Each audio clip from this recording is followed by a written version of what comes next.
Hello दोस्तों, नमस्कार। अब मैं आपको सीता हरण के बारे में बताना चाहूँगी। वनवास के समय रावण ने सीता जी का हरण किया था। रावण एक राक्षस तथा लंका का राजा था।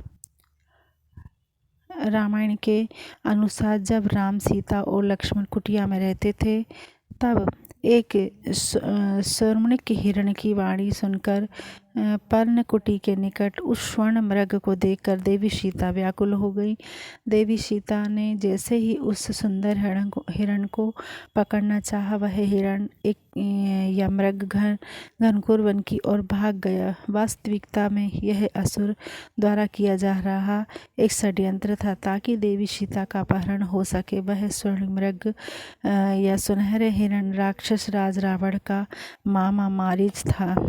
उसके रावण के कहने पर ही सुनहरे हिरण का रूप धारण किया था, ताकि वो योजना अनुसार राम लक्ष्मण को सीता जी से दूर कर सके और सीता जी का अपहरण हो सके। उधर षड्यंत्र से अनजान सीता जी उसे देखकर मोहित हो गईं और रामचंद्र जी उस स्वर्ण हिरण को जीवित एवं सुरक्षित करने का अनुरोध किया, ताकि उस अद्भुत सुंदर हिरण को अयोध्या लौटने पर वहां ले जा कर पाल सकें। रामचंद्र जी अपनी भार्या की इच्छा पूरी करने चल पड़े और लक्ष्मण जी ने सीता की रक्षा करने को कहा। कपटी मारीच राम जी को बहुत दूर ले गया। श्री राम को दूर ले जाकर मारीच ने जोर से हे सीता, हे लक्ष्मण की आवाज़ लगानी प्रारंभ कर दी, ताकि उस आवाज़ को सुनकर सीता ने चिंतित हो और लक्ष्मण को राम के पास जाने को कहा, जिससे रावण सीता जी का हरण सरलतापूर्वक कर सके। इस प्रकार छल या धोखे का अनुमान लगाते ही अवसर पाकर श्री राम ने तीर चलाया और उस स्वर्णिक हिरण का रूप धारी राक्षस मारीच का वध कर दिया। दूसरी ओर सीता जी मारीच द्वारा लगाए अपने तथा लक्ष्मण के नाम के ध्वनियों को सुनकर अत्यंत चिंतित हो गई तथा किसी प्रकार के अनहोनी को समीप जानकर लक्ष्मण जी को श्री राम के पास जाने को कहने लगी। लक्ष्मण जी राक्षसों के छल कपट को समझते थे, इसलिए लक्ष्मण जी सीता जी को असुरक्षित अकेला छोड़कर जाना नहीं चाहते थे। पर देवी सीता द्वारा बलपूर्वक अनुरोध करने पर लक्ष्मण जी अपनी भाभी की बातों को अस्वीकार नहीं कर सके। वन में जाने से पहले सीता जी की रक्षा के लिए लक्ष्मण जी ने अपने बाण से एक रेखा खींची तथा सीता जी से निवेदन किया कि वे किसी भी परिस्थिति में इस रेखा का उल्लंघन नहीं करें। यह रेखा मंत्र के उच्चारण पूर्वक खींची गई है, इसलिए इस रेखा को लांघकर कोई भी इसके अंदर नहीं आ पाएगा। लक्ष्मण जी ने सीता जी की रक्षा के लिए जो अभिमंत्रित रेखा अपने बाण के द्वारा खींची थी, वह लक्ष्मण रेखा के नाम से प्रसिद्ध है। लक्ष्मण जी के घोर वन में प्रवेश करते ही तथा देवी सीता को अकेला पाकर पहले से षड्यंत्र पूर्वक घात लगाकर बैठे रावण को सीता जी के अपहरण का सुनहरा अवसर प्राप्त हो गया। रावण शीघ्र ही राम, लक्ष्मण, सीता के निवास स्थान उस पर्णकुटी या कुटिया में जहाँ परिस्थितिवश देवी सीता इस समय अकेली थी, आ गया। उसने साधु का वेश धारण कर रखा था।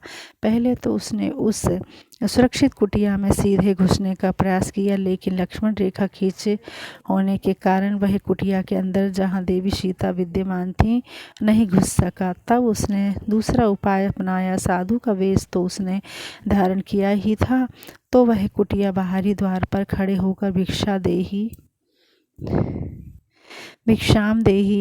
भिक्षाम देही का घोष करने लगा। इस वाणी को सुनकर देवी सीता कुटिया के बाहर निकली। लक्ष्मण रेखा के उल्लंघन किए बिना द्वार पर साधु को आया देखकर वे कुटिया के चौखट से ही लक्ष्मण रेखा के भीतर से ही उसे अन्न फल आदि का दान देने लगी। तब धूर्त रावण ने सीता जी को लक्ष्मण रेखा से बाहर लाने के लिए स्वयं के भूखे प्यासे होने की बात बोलकर भोजन की मांग की।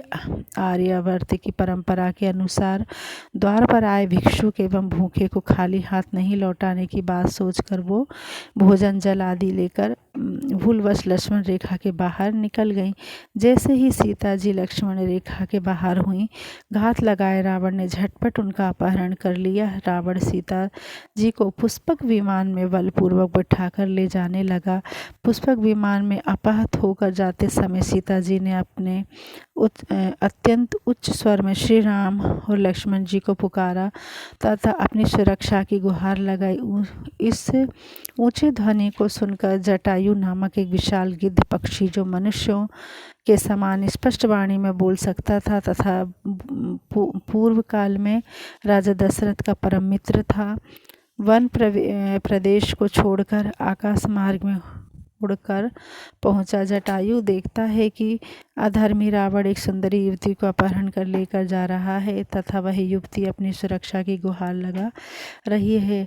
यह अन्याय देखकर जटायु रावण को चुनौती देता है तथा उस युवती को छोड़ देने की चेतावनी देता है, लेकिन अहंकारी रावण भला कहाँ मानने वाला था। सो रावण और जटायु में आकाश मार्ग में ही युद्ध छिड़ जाता है। बलशाली रावण अपने आमोद खड्ग से जटायु के दोनों पंख काट देता है, जिससे जटायु निस्सहाय होकर पृथ्वी पर गिर जाता है। रावण पुष्पक विमान में सीता जी को लेकर आगे बढ़ने लगता है। सीता जी ने जब देखा कि उनकी रक्षा करने के लिए आए विशाल गिद्ध पक्षी, जो मनुष्यों की भांति बोल सकता था, रावण के खड्ग प्रहार से धराशायी हो गया, तब पुष्पक विमान में आकाश मार्ग अथवा वायु मार्ग से जाते समय सीता जी ने अपने आभूषण गहने को उतारकर नीचे धरती पर फेंकने लगी। भगवान राम अपने भाई लक्ष्मण के साथ सीता की खोज में दर-दर भटक रहे थे। तब वे हनुमान और सुग्रीव नामक 2 वानरों से मिले। हनुमान राम के सबसे बड़े भक्त थे। आगे की वीडियो मैं दूसरी डालूंगी। धन्यवाद।